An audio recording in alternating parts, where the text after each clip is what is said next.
Hello दोस्तों, स्वागत है आपके इस बहुत ही खास वीडियो में जिसमें हम आज आपको पढ़ाएंगे चैप्टर नंबर 8 बायोलॉजी का क्लास 10। ओके, क्लास 10 की बायोलॉजी का एक ऐसा चैप्टर है जो टीचर्स पढ़ाने के बारे में बहुत ही कम सोचते हैं। अक्सर टीचर्स इसको पढ़ाने से कतराते हैं। क्यों कतराते हैं? क्योंकि ये जो रिप्रोडक्शन है, हाउ टू ऑर्गेनिज्म रिप्रोड्यूस, यानी कि हम पैदा कैसे होते हैं, हम ही नहीं जितने भी ऑर्गेनिज्म हैं उनके बच्चे किस तरीके से होते हैं, इसका मेन मकसद ये बताना है। तो बहुत से टीचर इसको इसलिए कतराते हैं क्योंकि इसमें ह्यूमन रिप्रोडक्टिव सिस्टम के बारे में, फीमेल रिप्रोडक्टिव सिस्टम के बारे में और जो हमारे ऑर्गेनिजम्स हैं उनके बारे में, मतलब जितना भी कुछ डीप की बातें होती हैं वो बताई नहीं जा सकती, मतलब इतना प्रॉपरली एक्सप्लेन नहीं की जा सकती, इसलिए टीचर्स को बताने से कतराते हैं। लेकिन हम इस बात से नहीं कतराएंगे। आप लोगों को सब कुछ पता होगा। आई होप आपके टीचर्स आपको नहीं पढ़ाते होंगे इतना क्लियरली, इसलिए इसके ऊपर मुझे वीडियो बनाना पड़ रहा है। ओके, तो हाउ टू ऑर्गेनिज्म रिप्रोड्यूस। पहले इस चैप्टर को पढ़ने से पहले मैं ये जान लूं कि रिप्रोडक्शन करना क्यों जरूरी है। ठीक, अगर मैं आपसे कहूं कि रिप्रोडक्शन कोई जरूरी तो है नहीं कि अगर आप लोग रिप्रोडक्शन नहीं करेंगे तो आप जिंदा नहीं रह सकते, लेकिन हाँ, इसके दूसरे साइड में अगर मैं ये कहूं कि अगर आप लोग न्यूट्रिशन नहीं करेंगे, यानी कुछ खाएंगे नहीं, या एक्सक्रीशन नहीं करेंगे, या रेस्पिरेशन नहीं करेंगे, या ब्रीथिंग नहीं करेंगे तो आप जिंदा नहीं रह सकते। ठीक है, लेकिन अगर हम लोग रिप्रोडक्शन नहीं करेंगे तो हम जिंदा रह सकते हैं, लेकिन फिर भी हम अपनी एनर्जी का एक बहुत बड़ा हिस्सा रिप्रोड्यूस करने में निकाल देते हैं, बहुत बड़ा हिस्सा। एक बार रिप्रोडक्शन करने में, आप मैं इतना डीप नहीं जाना चाहूंगा, लेकिन एक बार रिप्रोडक्शन करने में बहुत एनर्जी लगती है। ओके, तो अगर आप लोग आगे चल के 11th हायर क्लासेस में अगर आप लोग बायोलॉजी लेते हैं तो आपको इसके बारे में और डीपली पढ़ने को मिलेगा। ठीक है, और डीपली मिलेगा, जैसे टेस्टिस वगैरह है, उनके अंदर के पार्ट्स के बारे में बताया जाएगा कि एक एक पार्ट किस काम के काम आता है। ओके, तो अगर आप लोग लेते हैं वो बात की बात है, फिलहाल मैं यहाँ पे थोड़ी सी बात करनी है इसके ऊपर। तो सबसे पहले मैं बता देता हूँ आपको रिप्रोडक्शन करना क्यों जरूरी है। ओके, मान लीजिए ए और बी, ठीक है, ए और बी मान लीजिए हमारे फर्स्ट दो, एक मेल और एक फीमेल, कोई भी ऑर्गेनिज्म हो, मेल और फीमेल ऑर्गेनिज्म हमें मिल गया। ओके, अगर इन लोगों ने रिप्रोडक्शन नहीं किया, रिप्रोडक्शन अगर नहीं किया तो इनके बाद ही ए और बी के अलावा कोई ऑर्गेनिज्म या कोई भी क्रीचर नहीं बचेगा, नहीं बचेगा, क्योंकि इन लोगों की भी एक निश्चित तय सीमा है, इतने समय के बाद इन्हें मर जाना है। ओके, इनके मर जाने के बाद फिर कोई भी नहीं बचेगा, इसलिए रिप्रोडक्शन करना जरूरी है, क्योंकि हमें अपनी एक नई पीढ़ी बनानी होती है। अगर हम लोग रिप्रोडक्शन करना बिल्कुल बंद कर दें तो हमारी नई पीढ़ी नहीं आ पाएगी। ठीक, तो हम अपनी नई पीढ़ी को पैदा करने के लिए रिप्रोडक्शन करते हैं। ओके, अपनी संस्कृति को आगे बढ़ाने के लिए, अपनी सभ्यता को आगे बढ़ाने के लिए। ये तो हो गई कुछ अलग बातें, रिप्रोडक्शन करना इसीलिए जरूरी है। लेकिन मैं ये नहीं कह रहा कि कंपलसरी है रिप्रोडक्शन करना, कंपलसरी नहीं है, लेकिन अगर सबके सिर्फ यही बात सोच के रहेंगे कि हम तो भाई साधु महात्मा बनेंगे, हम इन सब चीजों में कोई इंटरेस्ट नहीं है, तो भाई ऐसा नहीं हो सकता। ऐसा करोगे तो भाई काम नहीं बनेगा। ओके, तो आई होप आपको बात समझ में आ गई रिप्रोडक्शन क्यों करते हैं हम लोग। ठीक है, अब बात आती है रिप्रोडक्शन कितने प्रकार के होते हैं। रिप्रोडक्शन कितने प्रकार के होते हैं? दो टाइप्स, यानी दो तरीके। एक तो होता है असेक्सुअल रिप्रोडक्शन, एक तो होता है असेक्सुअल रिप्रोडक्शन और होता है एक होता है सेक्सुअल रिप्रोडक्शन। एक होता है असेक्सुअल और एक होता है सेक्सुअल, एक होता है सेक्सुअल रिप्रोडक्शन। असेक्सुअल रिप्रोडक्शन में जो मेल और फीमेल का जो रिप्रोडक्टिव सिस्टम होता है, ये कंपलसरी नहीं है कि मेल और फीमेल का एक साथ ही हो तभी असेक्सुअल तभी रिप्रोडक्शन हो सकता है। क्योंकि आप लोग जैसे कि जानते हैं अमीबा है, अमीबा कोई एक ही तो है नहीं पूरे विश्व में, यानी पूरे वर्ल्ड में एक ही अमीबा तो है नहीं, मिलियंस ऑफ अमीबा है, million billion trillions of amoeba है। ठीक है, तो ये अमीबा आई कहां से? मान लीजिए एक अमीबा आई हमारे पास।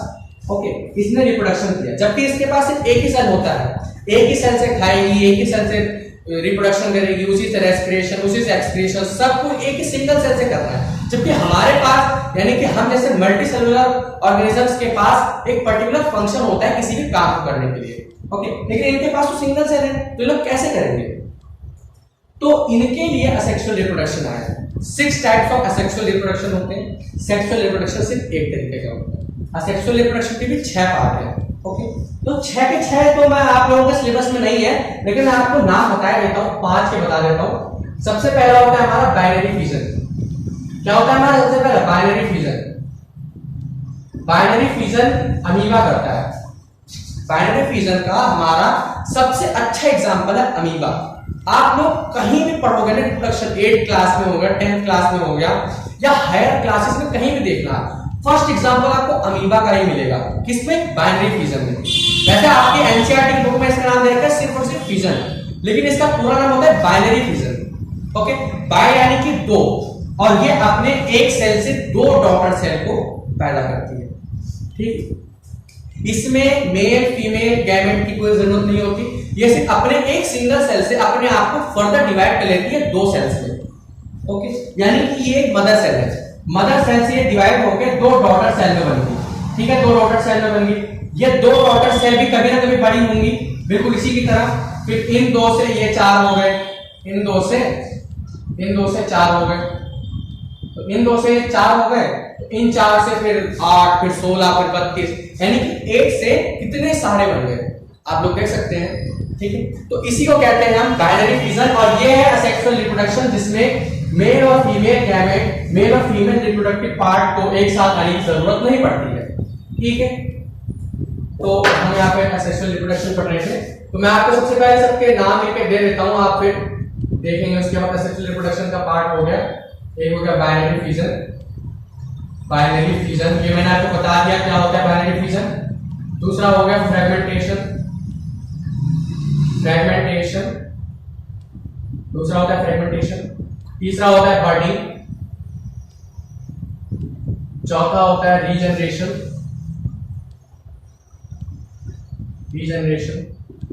पांचवा होता है वेजिटेटिव प्रोपोगेशन। ओके, तो ये 5 जो है, ये 5 आपको पढ़ने हैं। ठीक, ये 5 जो है, ये पांचों के पांचों आपको पढ़ने हैं, जिनमें से मैंने बाइनरी फिजन आपको बता ही दिया। अब बात आती है फ्रेगमेंटेशन की।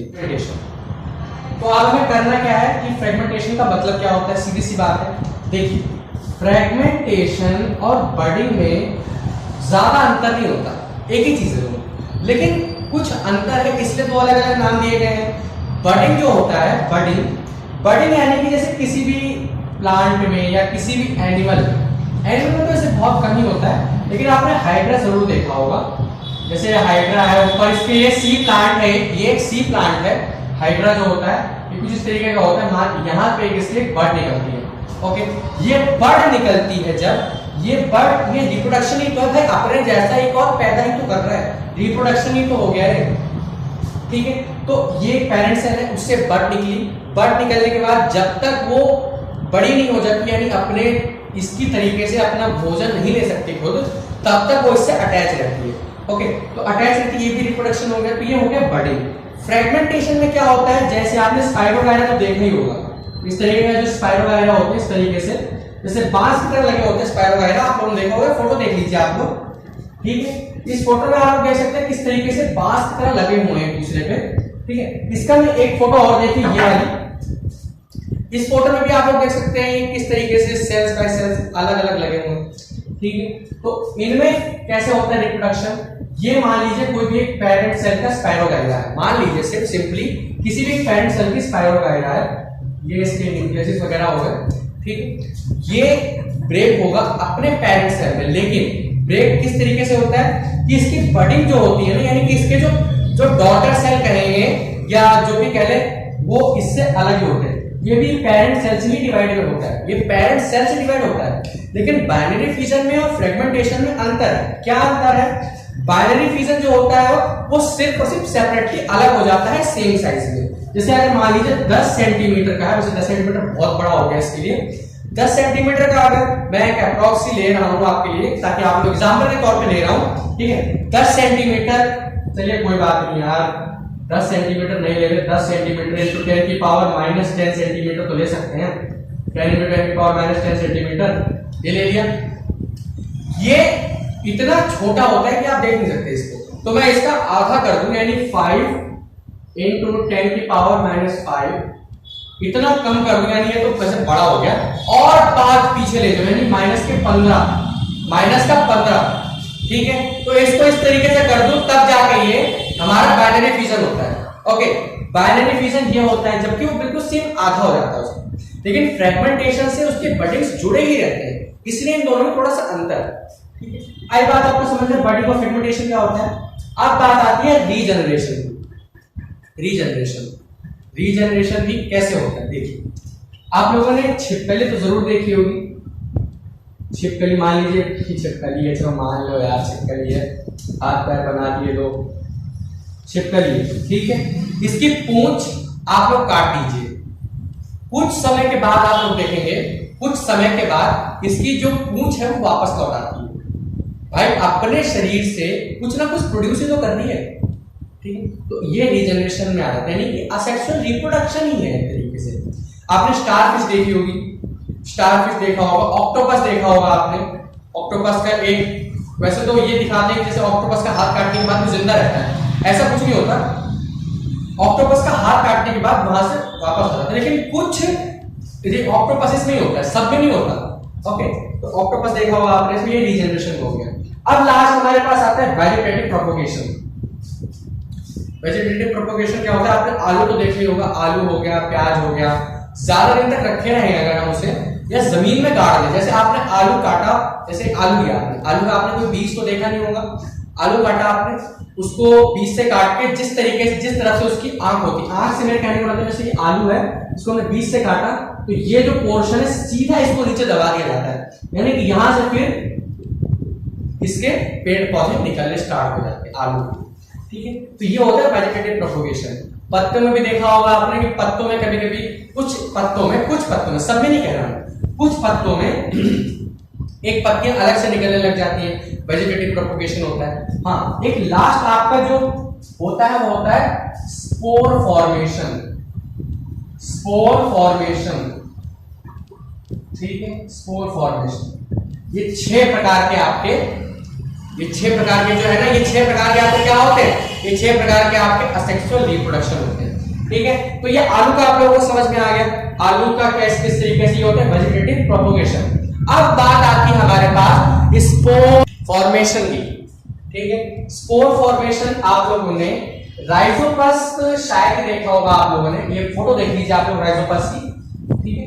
ये इस तरीके की जो फोटो होती है राइजोपस की ना, ये फोटो में आप लोग देख सकते हैं एक जो आप एक फूल सा देख सकते हैं आप लोग, इस फूल को फोड़ते हैं, आप लोगों ने देखा होगा, हाँ देखा तो होगा, आई होप सो आपने, ठीक है। मैं आपको रियलिटी की पिक्चर दिखा देता हूँ, एक साथ में लगी हुई है जो इसके, ठीक है, ये फोटोज दोनों हैं। तो स्पोर फॉर्मेशन यानी कि जो इसके ऊपर का जो फूल है उसमें से उड़ते हुए, आपने साईं बाबा तो देखा ही होगा, आप अक्सर जो बच्चे कहते हैं कि देखिए साईं बाबा उड़ते हुए जा रहे हैं, इस तरीके से जो होता है वो जो उड़ते हुए जाता है ना, आपका बालों के साथ नीचे एक बीज सा लगा होता है, वही आपका क्या होता है स्पोर फॉर्मेशन।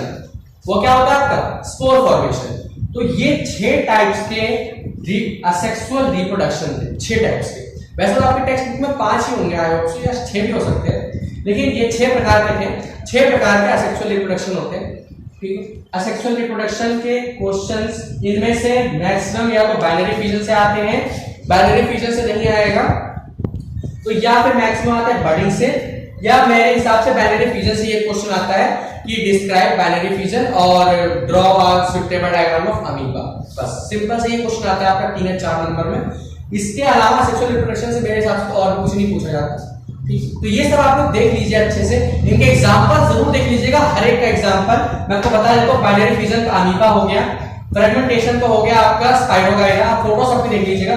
बडिंग का होगा आपका हाइड्रा, रीजनरेशन तो हो गया आपका स्टारफिश या ऑक्टोपस, वेजिटेटिव प्रोपगेशन का हो गया आपका ब्रियोफाइलम की जो लीफ होती है, या पोटैटो आप लोग लिख सकते हैं, ब्रियोफाइलम की लीफ हो गई, पोटैटो हो गया, अनियन हो गया, ये सब वेजिटेटिव प्रोपगेशन में आती है। स्पोर फॉर्मेशन में आ जाता है आपका राइजोपस, ठीक है। स्पोर फॉर्मेशन में आपका क्या आता है राइजोपस। तो ये 6 के 6 एग्जांपल्स नाम अच्छे से आप लोग याद कर लीजिएगा, ठीक है। तो ये था वेजिटेटिव और ये था आपका असेक्सुअल रिप्रोडक्शन, ठीक है।